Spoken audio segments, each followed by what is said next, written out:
This is the Swatch and Blancpain Scuba 50 Fathoms, the spiritual successor to Omega and Swatch's very popular MoonSwatch from last year.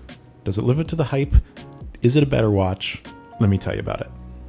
So I've now owned the Blancpain Swatch Scuba 50 Fathoms for several months, and after lots and lots of rich time, I've got some thoughts on this watch. First of all, it might be the spiritual successor to the MoonSwatch, but they have almost nothing in common outside of the bioceramic material they are made of. And on paper, the Blancpain Scuba 50 Fathoms is better in just about every way. Now, I'm not going to bore you with the nitty-gritty of unboxing, changing the strap, all that good stuff. I've already done a video like that, so you can check it out. I'll link it down below. But the first thing I absolutely had to do when I got the Scuba 50 Fathoms was get a new strap for it. So I headed over to Strapsco, my favorite place to find bands for my watches, and picked up the rubber strap that my Scuba 50 Fathoms is on right now, because it's almost criminal. One, the quality of the NATO they ship with not just this watch, but also the MoonSwatch. But two, the fact that they're covering up such a beautiful case back. The case back on the Scuba 50 Fathoms is probably my favorite part about it. It's so beautifully well done. It's really stunning to look at. If you haven't seen one up close in person before, I absolutely implore that you do go and find one and try and look at it, because it really is a work of art on the back. But like I said, outside of the materials on these watches, the bioceramic and those NATOs that they come with, the similarities end there. This watch is very different from what they've done with the MoonSwatch. First, it has a mechanical movement. So unlike the MoonSwatch, which operates on a battery, you do have to wind this one. That's not a problem for me because I throw this in my watch case with my other watches and it keeps it wound. No problems at all. But if this is a hobby piece for you and you're not used to a mechanical movement, it might be something worth noting. On the topic of the movement though, they can't be serviced. They have to be fully replaced, which basically means that once this watch breaks, it's toast, it's garbage. And because of the premium that these watches are fetching on the secondhand market, because they are unfortunately still pretty hard to get, it's a bit of a hard pill to swallow unless you really, really are into these watches or watches in general. The System 51 movement in here is pretty cool, serviceability aside, and it gives you close to 90 hours of power reserve, which for a watch at this price point is pretty impressive. The other major difference between the MoonSwatch and the Scuba 50 Fathoms is how they feel on wrist. There's no denying it. The Scuba 50 Fathoms is significantly thicker, heavier, chunkier on wrist. Might be good for some people, especially if you have a larger wrist. This is going to give you more wrist presence, but the added thickness does make it a little bit bulkier and heavier to wear for extended periods of time, especially if you're going to leave it on the included NATO strap. When I swapped it off for this rubber strap, it became easier to wear, but you should still be aware that it is quite chunky compared to not just the MoonSwatch, but a lot of other watches in general for that matter. The size didn't really bother me very much, but it did kind of dig into my wrist if I wore it for a long period of time. Again, your mileage may vary, and the bigger your wrist is, the less of an issue you might have with it to begin with. Also, I just have to say that I prefer the color options for the MoonSwatch over the Scuba 50 Fathoms. I think Omega or Swatch or both of them just picked nicer tones throughout the MoonSwatch lineup, and the way that they've done the coloring on the MoonSwatches is just a little bit nicer as well. The Scuba 50 Fathoms that I have is my favorite of the bunch. A lot of the other ones are kind of meh.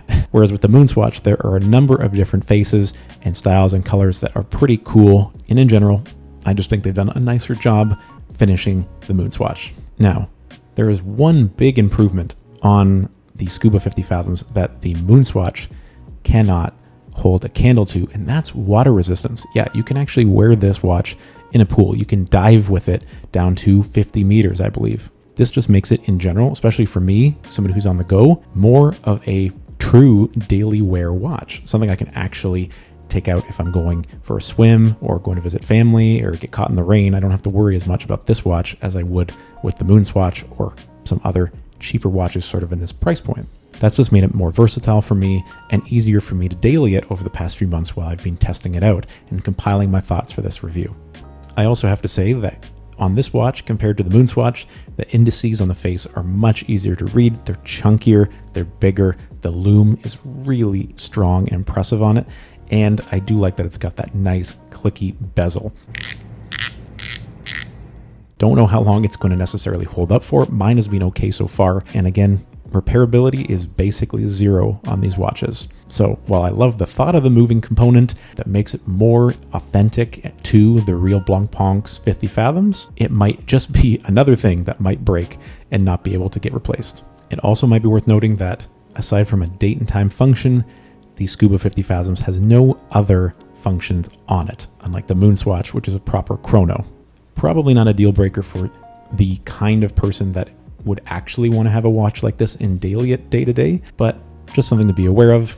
And the biggest gripe that I had with my MoonSwatch was how easy it scratched. The material on the front of the dial scratched like crazy. After only like a month of owning my MoonSwatch, it had already looked like it was a year plus old and had been through a battle. The Scuba 50 Fathoms, I'm happy to say, has not held up in the same way. It's actually held up a lot better. Mine still looks nearly brand new after months and months of ownership and lots of wear, not just day to day, but again, swimming, being out in the rain, that sort of thing. So longevity wise, it does appear this watch is potentially slightly better in terms of quality, and hopefully that means it's going to last a little bit longer than the MoonSwatch. But what's my final review after owning this watch for this many months? I don't know.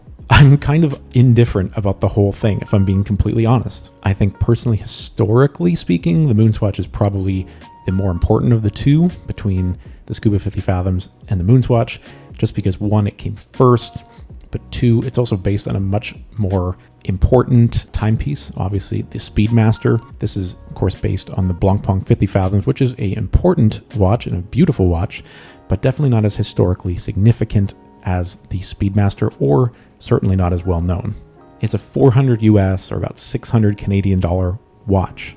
While it's a nice homage piece, like the MoonSwatch is a nice homage piece, it's really hard for me to justify that price, because for 600 Canadian, 400 US dollars, you can get incredible pieces from true heritage, true high quality brands that are not a Swatch, that have serviceability, are not necessarily going to fall apart and be irreparable down the road. Hamilton, Tissot, the list goes on. So while I do appreciate what Swatch Group is trying to do with the continuation of these bioceramic homage tribute pieces, I think the MoonSwatch was just more important overall. I think with the MoonSwatch, the transition path from somebody being really into the Speedmaster and getting them into that watch is much more clear, much easier. This one, it's a bit of a question mark. I just think it's overpriced, and the unrepairability, that's a huge bummer. For me, I love collecting watches that I know are going to last a long, long, long time and carry some value down the road, whether for resale or for handing down to people in my family, friends, etc. I don't think this watch offers either of those things. And so, although it's nice enough, other than as a nice toy, I don't think I would really recommend that you put this in your collection long-term to own. But with all that being said, what do you guys think? Let's have a conversation about the Scuba 50 Fathoms down in the comments below as always. Thank you guys for watching, and we'll see you again soon in the next one.